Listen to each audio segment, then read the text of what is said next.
Classes में आप सभी का स्वागत है। आज अपना टॉपिक है भूकंप छाया क्षेत्र, साथ में भूकंप मापनी यंत्र और भूकंप उत्पत्ति के कारण। देखिएगा, सबसे पहले हम बात करते हैं भूकंप छाया क्षेत्र की बात करें तो भूकंप छाया क्षेत्र पृथ्वी के उस भाग को कहते हैं या जहां पर किसी भी प्रकार की भूकंपीय तरंग नहीं पहुंचती है, उस क्षेत्र को हम भूकंप छाया क्षेत्र के नाम से जानते हैं। अगर अपन देखें पृथ्वी के ऊपर 103 डिग्री से 143 डिग्री के बीच किसी भी प्रकार की भूकंपीय तरंगे नहीं आती हैं। इस कारण से हम इसको भूकंप छाया क्षेत्र कहते हैं। और मोस्टली ये कौन सी तरंगों का छाया क्षेत्र है? पी तरंगों का छाया क्षेत्र है। दूसरी बात अगर अपन यहाँ करें एस तरंगों का छाया क्षेत्र, तो एस तरंगों का छाया क्षेत्र पृथ्वी के ऊपर 103 डिग्री से लेकर के 103 डिग्री तक का जो क्षेत्र है, ये पूरा का पूरा जो है वो एस जो तरंगे हैं द्वितीय तरंग, उन तरंगों का छाया क्षेत्र है। ठीक है, जबकि 103 से 143 पी तरंगों का छाया क्षेत्र है। यहां पर कौन सी तरंगों का? पी तरंगों का क्या पाया जाता है? हवाओं पाया जाता है।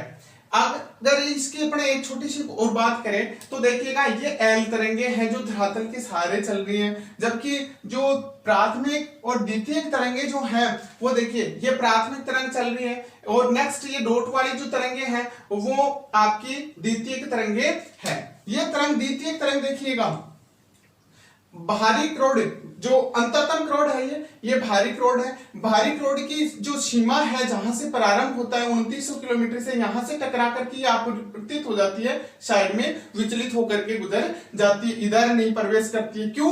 क्योंकि ये स्थिति यहां पर जो है ये द्रव्य अवस्था में है और जो आपकी एस तरंगे हैं वो तरल पदार्थों में नहीं चलती है।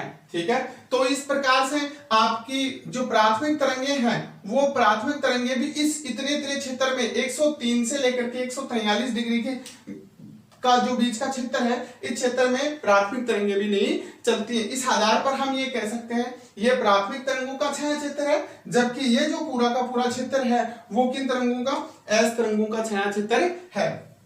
जबकि इधर ये जो क्षेत्र है, इस क्षेत्र में प्राथमिक तरंगे यहाँ पर क्या वो चलती हैं, यहाँ इस क्षेत्र में प्राथमिक तरंगे चलती हैं, जबकि इस क्षेत्र में प्राथमिक तरंगे नहीं चलती हैं। प्राथमिक तरंगों का अगर छाया क्षेत्र आपसे पूछे तो ये बताना है, जबकि ये जो क्षेत्र है इस क्षेत्र में प्राथमिक तरंगे चलती हैं। इस क्षेत्र में कौन सी तरंग नहीं चलती है? एस तरंगे नहीं चलती है। नेक्स्ट अगर अपन बात करें तरंगों की गति, तरंगों के कणों का दोलन की अगर बात करें, तरंगों के कणों की दोलन की बात करें तो प्राथमिक तरंगे जो होती है उन तरंगों में कणों का दोलन जो है आगे पीछे होता है। कैसे होता है? आगे पीछे होता है। जैसे मान लो कि आप कहीं टिकट ले रहे हो और ये टिकट खिड़की है, यहां पर लाइन लगी हुई है और इस जगह पर आप खड़े हो। ठीक है, पीछे वाले ने क्या किया कि यहां से धक्का मारा, आप जाकर के विंडो से यहां पर खिड़की से टकराते। अब आप क्या करोगे कि इधर से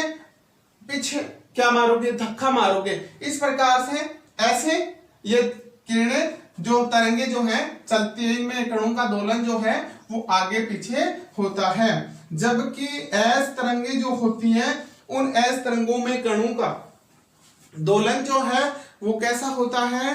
वो लंबवत होता है। जैसे माना कि यहां पर आप खड़े हैं और यहां पर ये लाइन लगी हुई है। ठीक है, और ऐसे में क्या हो रहा है? आगे वाला जो है वो पीछे धक्का मार रहा है, पीछे वाला आगे धक्का मार रहा है। अब बीच में आप खड़े हो, यहां पर कोई दूसरा खड़ा है या आप खड़े हो, तो आप इससे परेशान होकर के क्या हो जाओगे? ऊपर निकल जाओगे। और ये जो ऊपर निकलने की जो गति है उस गति को हम कौन सी गति कह सकते हैं? लंबवत गति कह सकते हैं। इस आधार पर हम ये कह सकते हैं, इस बात को ध्यान रखना कि अनुप्रस्थ जो तरंगे होती हैं या द्वितीयक जो तरंगे होती हैं वो गति करती है कौन सी? लंबवत। इस प्रकार से ये गति करती है। कैसे करती है? ये इस प्रकार से ऊपर जाती है, फिर नीचे आती है, फिर ऊपर जाती है, फिर नीचे आती है। इस प्रकार की जो गति है वो आपकी तरंग कौन सी कर रही है? द्वितीयक तरंग कर रही है। जबकि जो आपकी ये दो तरंगे हैं वो क्या कर रही हैं? आगे पीछे गति करती हैं। कैसी गति करती है? आगे पीछे करती है, एक बार आगे जाती है, एक बार पीछे आती हैं। और ये तरंगे जो हैं वो किसके समान होती है, आपको इस बात का पता होना चाहिए। ये तरंगे जो है ध्वनि तरंगों के समान होती हैं, जबकि ये तरंगे जो है वो किसके समान होती हैं, प्रकाश तरंगों के समान होती हैं। अब नेक्स्ट में अपन देखते हैं भूकंप लेखी यंत्र, सिस्मोग्राफ। सबसे पहले हम बात करते हैं सिस्मोग्राफ क्या होता है। सिस्मोग्राफ मतलब जिन यंत्रों से भूकंपीय तरंगों की तीव्रता का मापन किया जाता है उन्हें भूकंप लेखी या सिस्मोग्राफ के नाम से जान सकते हैं।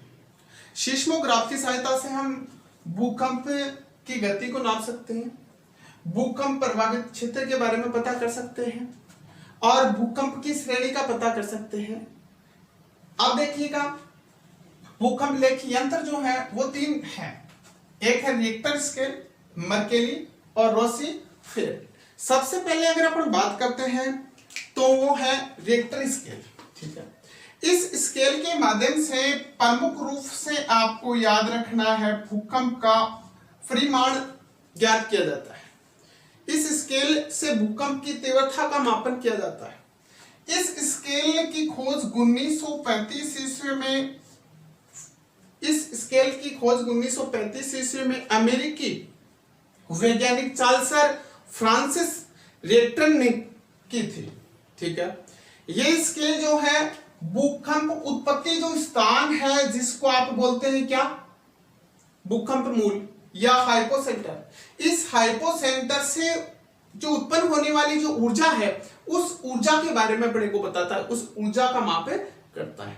नेक्स्ट बात अगर करें तो ये रिएक्टर स्केल है, ये गणितीय स्केल है। कौन सा स्केल है, गणितीय स्केल है। बहुत अच्छी बात है, ध्यान रखना है आपको। नेक्स्ट अगर अपन बात करें तो इस रिएक्टर स्केल पर जो है अंकित होते हैं 0 से 9 तक के अंक अंकित होते हैं। अगर इस स्केल पर प्रत्येक अगली इकाई पिछली इकाई की तुलना की जाए तो अगली पिछली इकाई की तुलना में 10 गुना अधिक तीव्रता को क्या करती है, प्रदर्शित करती है। कौन सी इकाई, अगली इकाई। इस बात को ध्यान में रखिएगा। नेक्स्ट अगर अपन बात करें तो इसी स्केल को हम बोल सकते हैं लॉगरिथम स्केल के नाम से भी इसको हम जान सकते हैं। इस स्केल के माध्यम से आपको पता है क्या किया जाता है, तीव्रता, भूकंप का परिणाम, तीव्रता 1935 में इसकी खोज, गणितीय स्केल कह सकते हैं इसको, और 0 से 9 तक इसके ऊपर ये अंकित होते हैं। इसको लॉगरिथम स्केल के नाम से भी जानते हैं, ठीक है। और सबसे ज्यादा उपयोग में लिया जाने वाला स्केल ये है। नेक्स्ट अगर अपन बात करें मर्केली स्केल की, मर्केली स्केल, ये स्केल एक अनुभव पर आधारित स्केल है। पहली बात तो ये, अब अनुभव का मतलब होता है कि हम किसी क्षेत्र में गए, किसी क्षेत्र में कितना विनाश हुआ यह हमने हमारी आंखों से देखा। इस आधार पर हम ये कह सकते हैं अनुभव और ज्ञानेंद्रियों के द्वारा प्राप्त प्रभाव का बखान ये करता है। क्लियर। इस स्केल के ऊपर 1 से 12 तक की श्रेणियां अंकित होती हैं। दूसरी बात, ये स्केल है गुणात्मक। कैसा स्केल है, गुणात्मक स्केल है, इस बात को विशेष ध्यान रखें। नेक्स्ट अगर अपन बात करें तो ये स्केल जो है व्यक्तिनिष्ठता होने के कारण से इसको हम परिमाणात्मक, ध्यान रखना, परिमाणात्मक स्केल नहीं कह सकते और इस स्केल का ज्यादा उपयोग नहीं होता है। वैज्ञानिक इस स्केल की बातों के ऊपर विश्वास नहीं करते। नेक्स्ट अगर अपन बात करें तो 1902 ईस्वी में, कब, 1902 ईस्वी में मर्केली नामक भूगोलवेत्ता ने इस का क्या किया था, आविष्कार किया था। और इस स्केल में संशोधन जो है 1931 में किसने, वुड और न्यूमैन ने किया और इस आधार पर इसको हम मर्केली पैमाने का स्केल के नाम से भी इसको जानते हैं। अगर नेक्स्ट स्केल की बात करें अपन तो इसे कहते हैं रोसीफेरेट। ये स्केल जो है, इस स्केल पर 1 से 11 तक की इकाइयां अंकित होती हैं। तो सबसे पहले प्राकृतिक भूकंप और कृत्रिम भूकंप भूकंप मूल की गहराई के आधार पर भूकंप और क्षेत्र के आधार पर भूकंप। सबसे पहले अगर अपन प्राकृतिक भूकंप की बात करें तो इसके अंतर्गत जैसे ज्वालामुखी से आने वाले भूकंप और ज्वालामुखी के बाद में अगर अपन देखें तो भ्रंश मूलक भूकंप और आप बता सकते हैं यहां पर संतुलन मूलक भूकंप और फिर बता सकते हैं आप इसके अंतर्गत प्लूटोनिको भूकंप या फिर इसी को कह सकते हैं पातालीय भूकंप के नाम से जान सकते हैं। सबसे पहले अगर अपन ज्वालामुखी भूकंप की बात करें तो जैसे एटना ज्वालामुखी के कारण, वेसुवियस ज्वालामुखी के कारण, इंडोनेशिया के क्राकाटावा ज्वालामुखी के कारण क्या आए हैं, भूकंप आए हैं। नेक्स्ट में अगर अपन बात करें तो जैसे भ्रंश मूलक भूकंप की बात करें तो आप कैलिफोर्निया भ्रंश मूलक जो भूकंप है वो कैलिफोर्निया का जो भूकंप है वो कौन सा भ्रंश मूलक भूकंप है, तनाव और संपीड़न के कारण यहाँ पर ये भूकंप आया था। नेक्स्ट अगर अपन संतुलन की बात करें तो भूपटल में असंतुलन व्यवस्था मतलब धरातल की अपरदन के कारण निक्षेप एक भाग से दूसरे भाग में होने के कारण ये भूकंप आता है। जैसे हिमालय क्षेत्र के अंतर्गत जो आने वाले जो भूकंप है वो कौन से भूकंप कहलाते हैं, आपके संतुलन मूलक भूकंप कहलाते हैं। जैसे नवीन मोड़दार पर्वतीय क्षेत्र हिमालय के अंतर्गत है, हिंदुकुश पर्वत श्रृंखला है, नेपाल है, इनके अंतर्गत जो आने वाले भूकंप है वो इन्हीं कारणों से आते हैं। नेक्स्ट में प्लूटोनिको भूकंप का मतलब है धरातल में अत्यधिक गहराई से जो उत्पन्न होने वाला जो भूकंप है उस भूकंप को आप कौन सा भूकंप बोलोगे, प्लूटोनिको भूकंप बोलोगे। नेक्स्ट हम बात करते हैं भूकंप की कृत्रिम का मतलब होता है जिसके अंतर्गत मानवीय क्रियाएं, जैसे मानवीय क्रियाओं के अंतर्गत आपने 1967 के बारे में पढ़ा होगा, कोहिना भूकंप आया, कोहिना नदी के ऊपर कोहिना बांध के कारण ये भूकंप आया था, वो एक मानव का कारण था। नेक्स्ट अत्यधिक खनन क्रिया होने के कारण से भूकंप आते हैं, विस्फोटक परमाणु परीक्षण करने के कारण से, वो सभी भूकंप कौन से कहलाते हैं, कृत्रिम भूकंप कहलाते हैं। अब अपन बात करते हैं भूकंप मूल की गहराई के आधार पर, मोस्ट है आपके लिए ये चीज, यहाँ पर गुटेनबर्ग या रिटन ने जो है भूकंप को गहराई के आधार पर मुख्य रूप से 3 भागों में विभाजित किया है। एक भूकंप का नाम दिया सामान्य भूकंप, कौन सा भूकंप, सामान्य। एक भूकंप को बताया मध्यवर्ती भूकंप, कौन सा भूकंप, मध्यवर्ती भूकंप। और नेक्स्ट को बताया, इसको हम बोल सकते हैं पातालीय या फिर प्लूटोनिको भूकंप के नाम से जान सकते हैं, या खूब ज्यादा अत्यधिक गहराई वाला भूकंप। देखिए सामान्य भूकंप जो है वो 0 किलोमीटर से 50 किलोमीटर की गहराई पर इसका क्या होता है, भूकंप केंद्र होता है, जिसको हम बोल सकते हैं हाइपोसेंटर, ठीक है। और इसमें जो है इसका हाइपोसेंटर, मध्यवर्ती जो भूकंप है इसका हाइपोसेंटर होता है वो लगभग 50 किलोमीटर से लगभग अपन बता सकते हैं 250 किलोमीटर के लगभग जिस भूकंप का केंद्र हो उसको आप मध्यवर्ती भूकंप बोलोगे।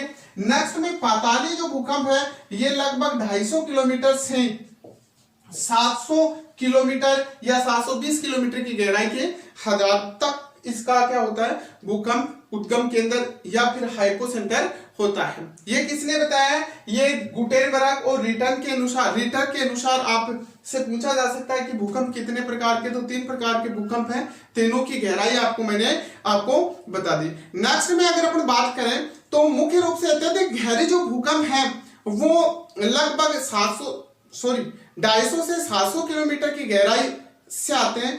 ओल्डहम एक भूगोलवेता है, इन्होंने कहा कि 90% जो भूकंप है वो 8 किलोमीटर की गहराई तक गहरे होते हैं। 8% भूकंप जो है वो 8 से 30 किलोमीटर की गहराई से आते हैं, और जबकि जो गहरे भूकंप हैं वो मात्र 2% भूकंप ही ऐसे हैं जो यहां से आते हैं, ठीक है। नेक्स्ट में अगर अपन बात करें यहाँ तो क्षेत्र के आधार पर अगर अपन भूकंपों की बात करें तो क्षेत्र के आधार पर भूकंप होते हैं 2 प्रकार के। एक तो आता है कहां पर, धरातल पर, जिसको बोलोगे आप स्थलीय, और एक आता है कहां, समुद्र में, समुद्री भूकंप। समुद्र में भूकंप नहीं आता उसको आप क्या बोलोगे, सुनामी के नाम से जानोगे। समुद्र में जो आता है उसको आप क्या बोलोगे, जो भूकंप आएगा उसको आप सुनामी कहोगे, और वही तरंगे अगर कहां पर आएंगी, धरातल पर आएंगी, तो अपन उनको क्या बोलेंगे, भूकंप के नाम से जानेंगे। इसी प्रकार से जैसे सागरीय क्षेत्रों में अगर अपन देखें तो 2011 के अंतर्गत कहां जापान में सुनामी आई, तो वो किसका प्रकार था, समुद्री भूकंप या समुद्री सुनामी का परिणाम था। नेक्स्ट में हम बात करेंगे कि भूकंपों का वितरण, विश्व में भूकंप कहां कहां पर है, संक्षिप्त बिल्कुल आपको इतना तो आपको पता होना ही चाहिए। अब बात करते हैं हम विश्व में भूकंपों का